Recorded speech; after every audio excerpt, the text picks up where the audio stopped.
ओम शांति। बुढ़ापे में किस माँ बाप के भाग्य में संतान का सुख नहीं मिलता है। ये 4 बातें बुढ़ापे में आपको बहुत काम देंगी। इनको आप ध्यान से समझना और सुनना। कहते हैं कि हर किसी के जीवन में बुढ़ापे का आगमन तो जरूर होता है, चाहे आप अमीर हो या गरीब हो, बुद्धिमान हो या मूर्ख, सुंदर हो या क्रूर, कमजोर हो या ताकतवर। बुढ़ापा कभी किसी पर रहम नहीं करता है, ये सच्चाई है। और ये भी सच्चाई है कि बुढ़ापा जब आता है तो नज़र बंद पड़ने के साथ साथ बुद्धि भी मंद पड़ जाती है, जिसके कारण उसमें चिड़चिड़ापन आ जाता है। ऐसे में घर में क्लेश होने की संभावना बढ़ जाती है। उस स्थिति में बहू और बेटे उनकी केयर करना छोड़ देते हैं।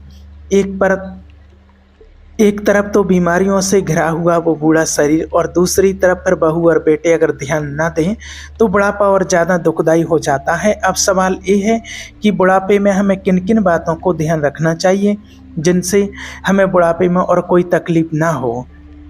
तो आज आपको बताते हैं कि बुढ़ापे में किस किस के भाग्य में संतान का सुख नहीं होता है, वो कौन से माता पिता होते हैं। तो देखिए, बुढ़ापा तो सभी को आता है और सभी के माता पिता अपने बच्चों से यही आशा लगा करके रखते हैं, क्योंकि बुढ़ापे के लिए ही वो बच्चों को पाल पोस के बड़ा करके और उनको लायक बना करके तैयार कर देते हैं कि हमारे बुढ़ापे का सहारा बनेंगे। लेकिन वो इस सहारा बनने वाले जो बेटे अगर माँ बाप का सहारा ना बने तो माँ बाप का दिल टूट जाता है। और कैसे आजकल बच्चे भी कितने पत्थर दिल बन चुके हैं जो माँ बाप को छोड़ देते हैं, जिन्होंने पाल पोस करके बड़ा किया है। तो आज आपने इन 4 बातों को अगर ध्यान में रख लिया तो बुढ़ापे में आपको दुख नहीं देखना पड़ेगा। देखिए, एक समय की बात है, एक नगर में एक अमीर आदमी रहता था। उसका बहुत बड़ा कारोबार था। देश विदेश में व्यापार करके जब उसने खूब धन कमा लिया तो एक दिन उसके माता पिता ने अपने पुत्र से कहा कि बेटे, धन तो आपने खूब कमा लिया, अब अपना विवाह करके अपनी गृहस्थी को भी आगे बढ़ाओ। हम भी अब बूढ़े हो चुके हैं, मरने से पहले पुत्र पोत्रों का सुख भोग लें तो जीवन की सारी इच्छाएं पूरी हो जाएंगी। घर में जब बहू आ जाएगी तो हमारे लिए भी कुछ सुख हो जाएगा। लेकिन आपको आज एक बात बताते हैं कि इस संसार का कोई भी सुख जब तक सुख लगता है, जब तक वो सुख हमसे दूर रहता है, उसे प्राप्त कर लेने पर हमें वही दुख लगने लगता है। दूर से देखने पर रेगिस्तान में बालू भी पानी के समान दिखाई देती है। कोई प्यासा आदमी जो पानी की तलाश में भटक रहा है वो तो उसे पानी समझकर बड़ा खुश होता है, लेकिन जब पास पहुंचता है तो बालू को देख कर के दुखी हो जाता है। ऐसे ही संसार के दुख हैं, दूर हैं तब तक तो सुख हैं और पास आ गए तो वही दुख बन जाता है। माँ बाप भी जब बेटे की शादी होती है तो बड़े खुश होते हैं। कई सपने उनकी आंखों में होते हैं कि घर में जब बहू आएगी तो हमारे लिए कुछ सुख हो जाएंगे। लेकिन बहू आने के बाद जैसे जैसे समय बीतता है धीरे धीरे सब कुछ बदलता चला जाता है। जो सोचा था उसका उल्टा ही हो जाता है। जिस बहू को लेकर के, जिस बेटे को लेकर के मन में सुखों की कल्पना की थी, आज उन्हीं से दुख मिल रहा है। अब अपने दुर्भाग्य के लिए कोस रहे हैं। क्या करें समझ में नहीं आता है कि बहू बेटों में कमी है या हम स्वयं में कमी है। जो सास बहू के आने पर बड़ी खुशी मना रही थी, मोहल्ला पड़ोस में अपनी बहू की बड़ाई करते नहीं थकती, 2-4 साल बाद वही सास अपनी बहू की बुराई करने लगती है। अब ऐसा क्या हो गया? पहले सुख नज़र आ रहा था, अब दुख लगने लगा। इसी बात को आज हमें ठीक से समझना है। उधर उस बूढ़े माँ बाप ने अपने बेटे पर शादी के लिए दबाव बनाया। लड़के ने कहा कि पिताजी, अब आपकी खुशी के लिए मैं विवाह तो कर लूँगा, लेकिन विवाह करके मैं कहीं उलझन में ना पड़ जाऊँ, क्योंकि लोग कहते हैं कि शादी करने के बाद जिम्मेदारियाँ बढ़ जाती हैं, खर्चे बढ़ जाते हैं, आज़ादी ख़त्म हो जाती है, आने वाली लड़की हमारे ऊपर बोझ न बन जाए।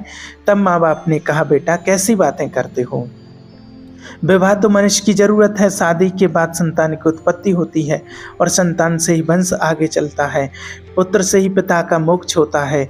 पत्नी मनुष्य के जीवन की संगिनी होती है। दुख और सुख की घड़ी में वो पति का साथ नहीं छोड़ती है।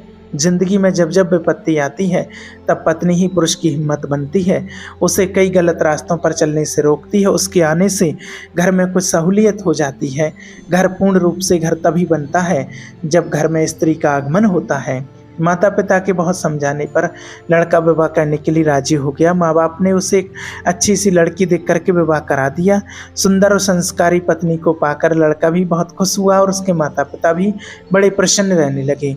अब तो हंसी खुशी के साथ सब जीवन गुजारने लगे। अपनी पति के साथ सास ससुर का भी खूब अच्छे से ख्याल रखती थी, उन्हें समय पर भोजन पानी दिया करती थी, उन्हें कोई कष्ट नहीं होने देती थी। धीरे धीरे समय बदलने लगा। समय के साथ साथ लड़के के माता पिता और भी अधिक बूढ़े होते चले गए, शरीर और भी कमजोर हो गया, कुछ उनके अंदर चिड़चिड़ापन आ गया। बूढ़े होने के कारण वे सारे दिन तरह तरह की बातें करते रहते थे। जब भी किसी काम की कहते तो ऐसे लगता था कि जैसे वो गाली दे रहे हैं। उनका ऐसा व्यवहार लड़के की पत्नी को अच्छा नहीं लगा। वो अपने सास ससुर के स्वभाव से परेशान होने लगी थी। जब भी वो पलटकर जवाब देती थी तो घर में झगड़ा होने लगता था। शाम को जब उसका पति घर पर आता तो वो अपने पति को सारी बात बताती कि आपके माता पिता किसी न किसी बात को लेकर मुझसे लड़ते हैं। यदि उनका यही हाल रहा तो मैं घर छोड़कर चली जाऊंगी। मुझे अब उनकी बातें बर्दाश्त नहीं होती हैं। पत्नी की बात सुनकर लड़का अपने माता पिता को समझाता है कि तुम दोनों अपनी पति बहू के साथ ऐसा व्यवहार क्यों करते हो। माँ बाप ने कहा, बेटा तुम्हारी पत्नी हमसे व्यर्थ में झगड़ती है। हम किसी काम के लिए कहते हैं तो सुनती नहीं है। एक एक दो दो घंटे हो जाते हैं तब कहीं हमारी बात सुनती है।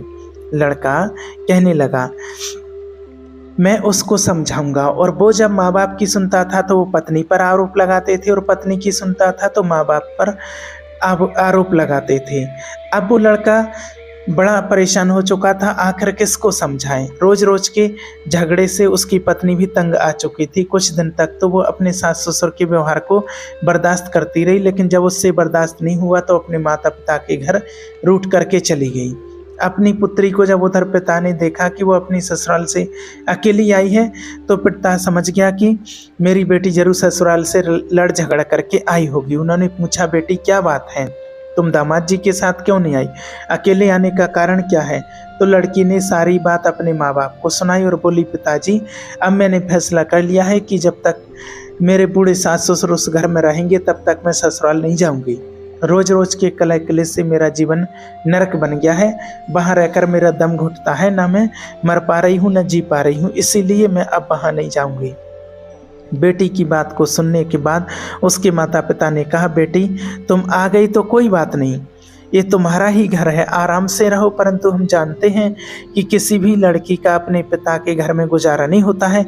जब तक लड़की का विवाह नहीं होता है तब तक ही बेटी का माता पिता का घर है, लेकिन जब उसका विवाह हो जाता है तो ससुराल ही उसका असली घर होता है। इसलिए हम तो यही कहेंगे कि जैसे भी बने दुख तकलीफ को सहन करते हुए तुम्हें अपने घर पर ही रहना चाहिए। प्रत्येक मनुष्य के जीवन में ये बातें होती रहती हैं, हमें उनसे घबराना नहीं चाहिए।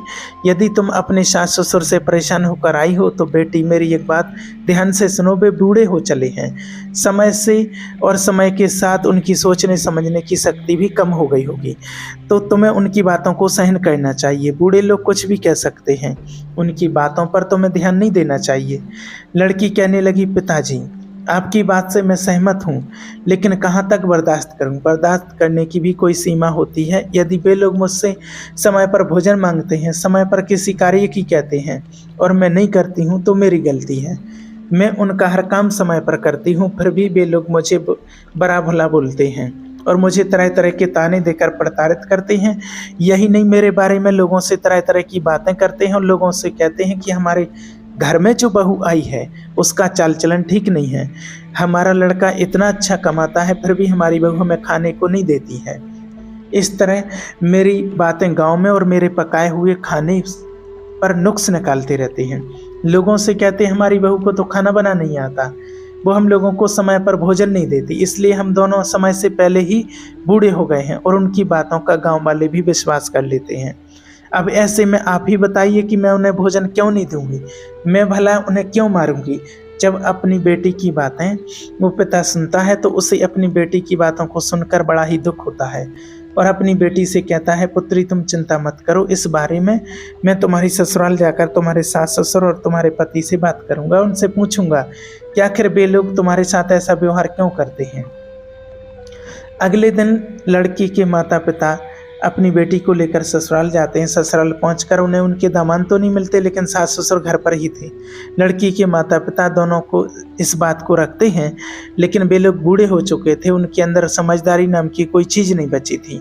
उल्टा वे दोनों लड़की के माता पिता से ही झगड़ने लगे। लड़की के माता पिता ने काफ़ी समझाया, लेकिन कोई हल नहीं निकला है।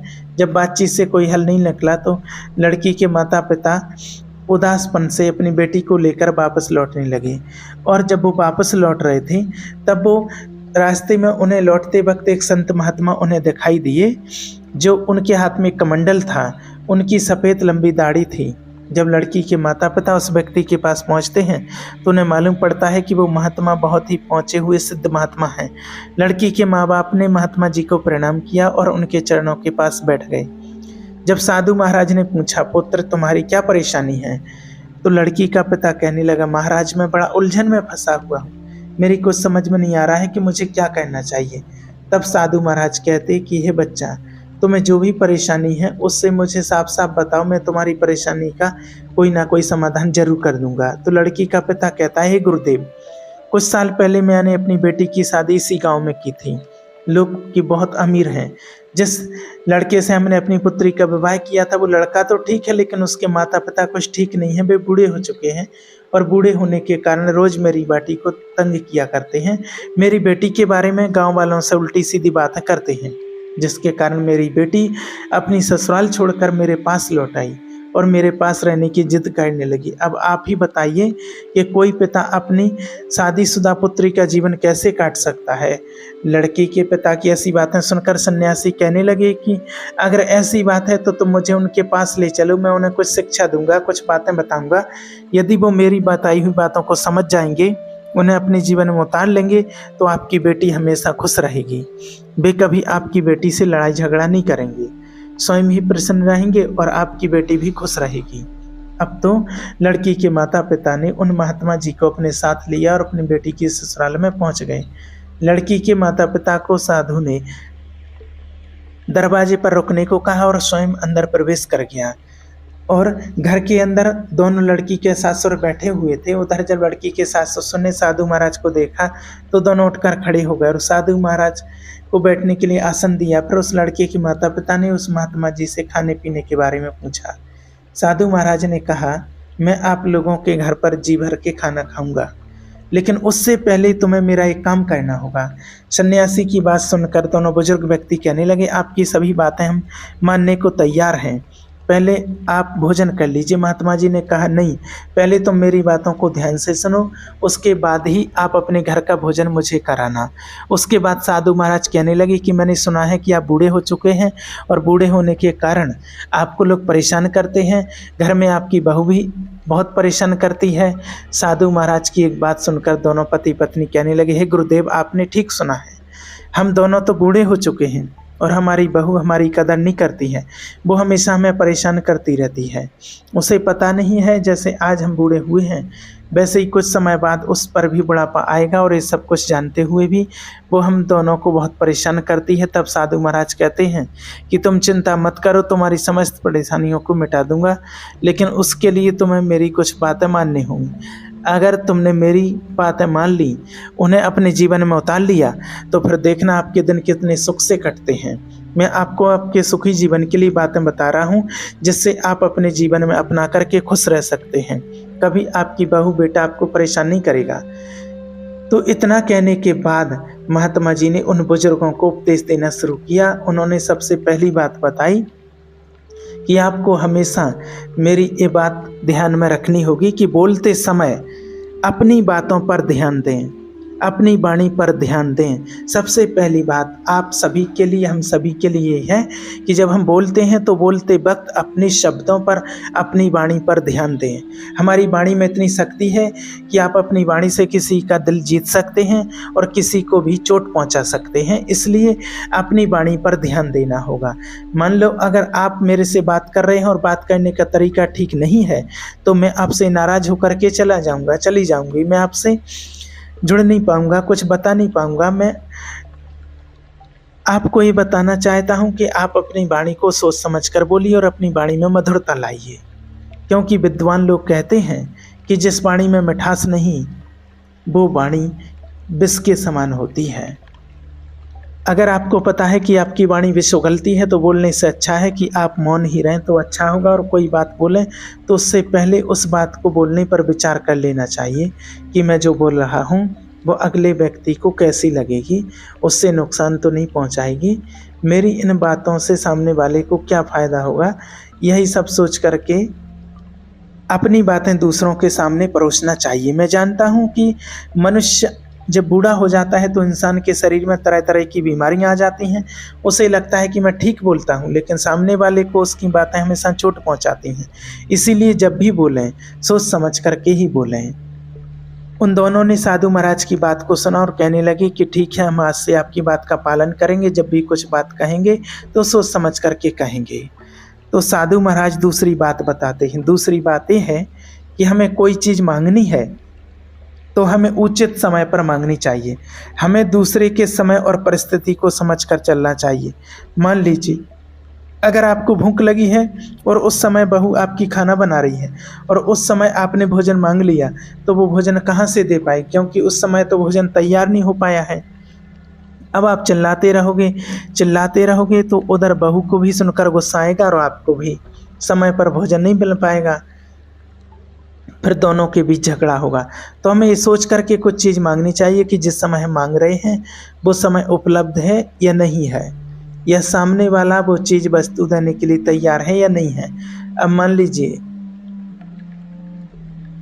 जब आपकी बहू स्नान कर रही है और उस टाइम पर आप किसी वस्तु को मांगते हैं तो उस टाइम पर आपके द्वारा मांगी गई वस्तु को आपकी बहू नहीं दे पाएगी।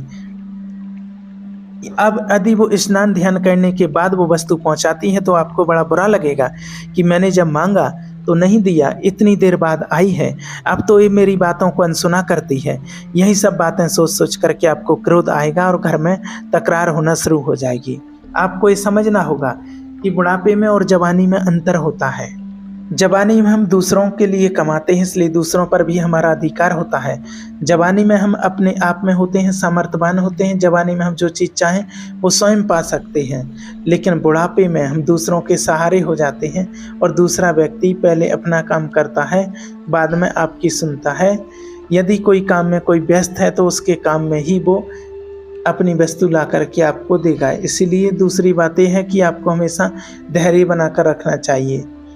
कई बार ये भी हो जाता है कि आपकी बहू किसी काम से बाहर गई है या घर में नहीं है, आप कोई चीज़ मांग रहे हैं और आपकी आवाज़ उसके कानों तक नहीं पहुंच पा रही है, तो ऐसे में आपकी बहू आपको वो वस्तु नहीं दे सकती है।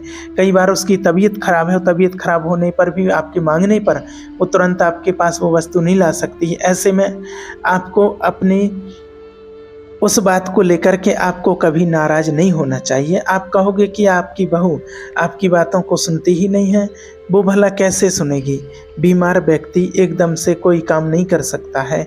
इसीलिए समय और परिस्थिति को समझना चाहिए कि हम कब क्या चीज़ मांग रहे हैं, जिससे मांग रहे हैं वो समय देने की स्थिति में है या नहीं है।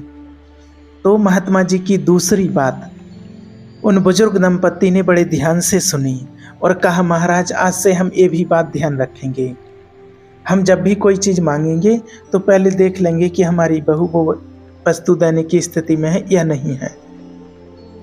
तीसरी बात, कई बार भोजन में कमी हो जाती है, भोजन आपके मन के मुताबिक नहीं बन पाता है, तो उस समय खाना बिगड़ जाने पर उससे झगड़ना नहीं चाहिए।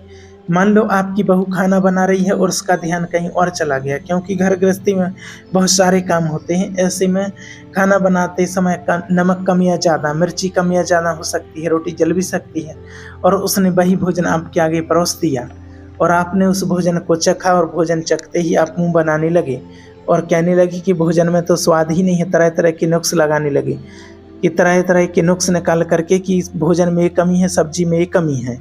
तो इससे आपके शब्द आपकी बहू को बहुत बुरे लगेंगे, वो अपना अपमान समझेगी और आप उसको ठेस पहुंचाएंगे, आप उसकी भावनाओं को आहत करेंगे।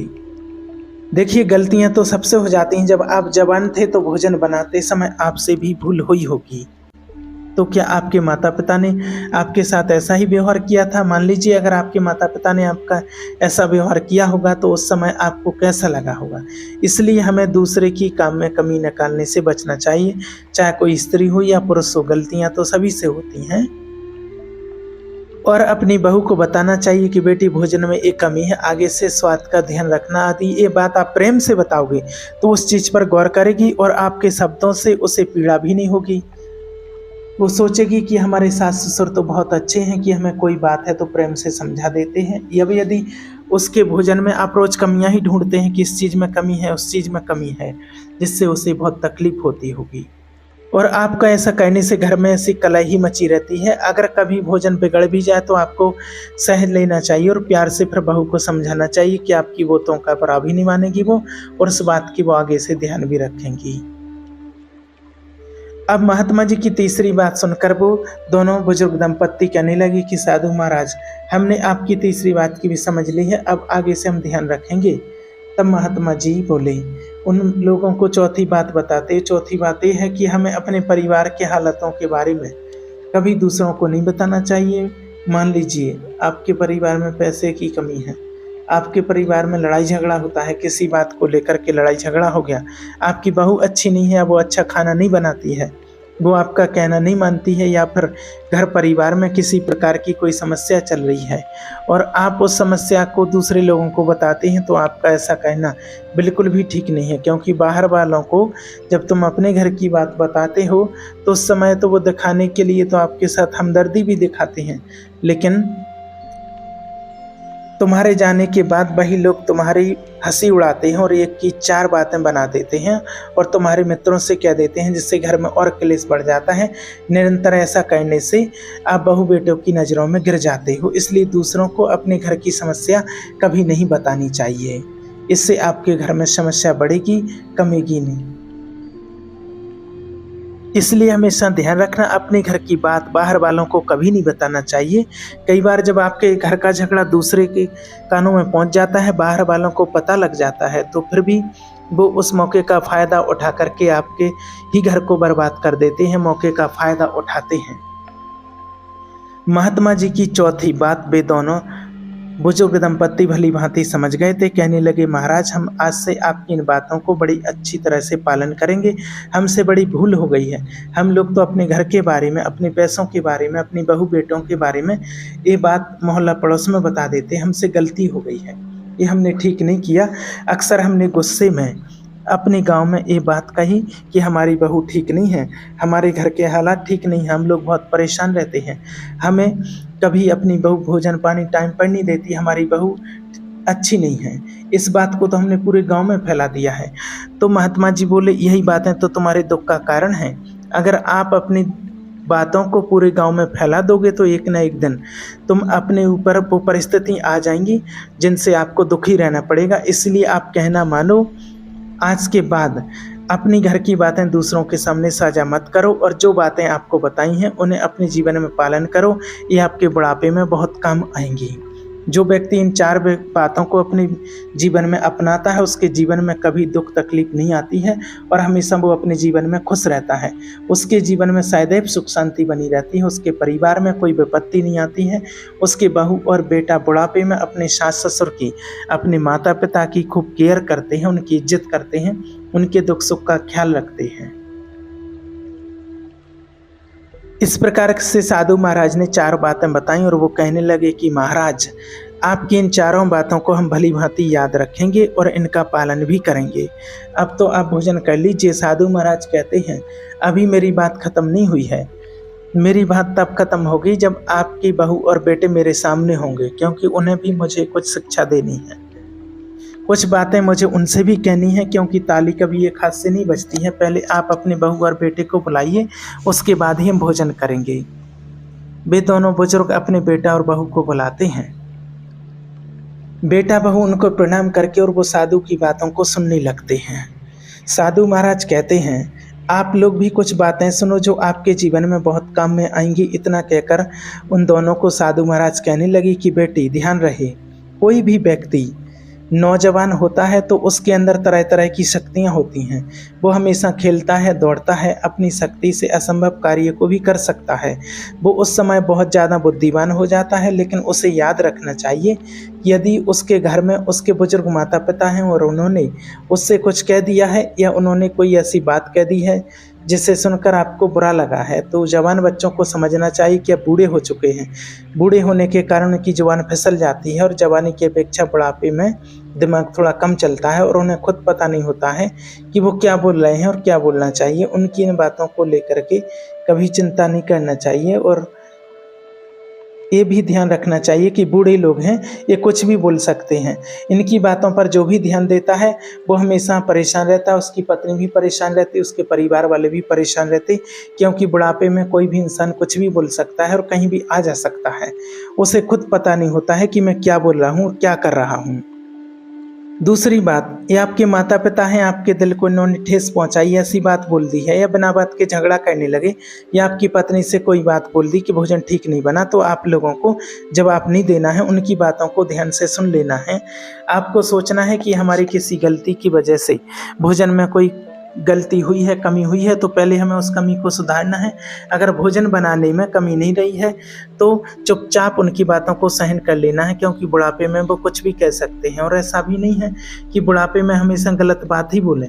अगर आप लोग कोई गलत कार्य करते हो तो वो ज़रूर रोकेंगे, क्योंकि आप लोगों से ज़्यादा वे लोग ज़िंदगी जी चुके हैं, उनके पास जीवन जीने का अनुभव है, उन्हें ज़्यादा पता है कि कौन सा कारण आपके हित में है, कौन सा कार्य आपके अहित में है। अगर कोई कार्य आप अनुचित कर रहे हैं तो वे अपने अनुभव से आपको कार्य करने से रोक सकते हैं। तो उनकी बातों को कभी बुरा नहीं मानना है, बल्कि उनकी बातों को अनसुना कहना है, क्योंकि वो आपसे अनुभव के आधार पर वो ऐसा कह रहे हैं। उन्हें पता है कि क्या करने से आपका फ़ायदा होगा, क्या करने से आप मुसीबत में पड़ जाओगे, आपकी दुर्दशा क्या होगी। बेटों को भी सोचना चाहिए कि किसी के माता पिता बुढ़ापे के समय में कुछ भी कह सकते हैं, हमें उनकी बातों का बुरा नहीं मानना चाहिए, क्योंकि बूढ़े लोगों की बुद्धि में और बच्चों की बुद्धि में ज़्यादा अंतर नहीं होता। अगर वो हमसे लड़ते हैं, गाली देते हैं, तो भी हमें सहन कर लेना चाहिए, उनसे झगड़ना नहीं चाहिए। अगर हम उनसे झगड़ते हैं तो हमारी ज़िंदगी में परेशानियाँ और बढ़ती चली जाती हैं। कई बार जब माँ बाप बूढ़े हो जाते हैं और उनकी जुबान ज़्यादा चलने लगती है तो उससे तंग आकर बहू और बेटा सोचते हैं कि ये घर में रहेंगे तो ऐसे ही बड़बड़ाते रहेंगे, इन्हें किसी न किसी अनाथ आश्रम में छोड़ देते हैं। ध्यान रखना, यदि आप ऐसा करते हो तो ये भी सोचना कि भविष्य में आप जब बूढ़े बनोगे तो आपके जब बच्चे होंगे तो आपके बच्चे भी आपके साथ वैसा ही व्यवहार कर सकते हैं जैसे आप अपने माता पिता के साथ कर रहे हो। हमें अपने बूढ़े माता पिता की वजह से 4 लाख परेशानी, हमें उनका हमेशा ख्याल रखना चाहिए। जो भी अपने बूढ़े माँ बाप का ख्याल नहीं रखता है वो हमेशा दुखी रहता है। और ये बात सुन लो,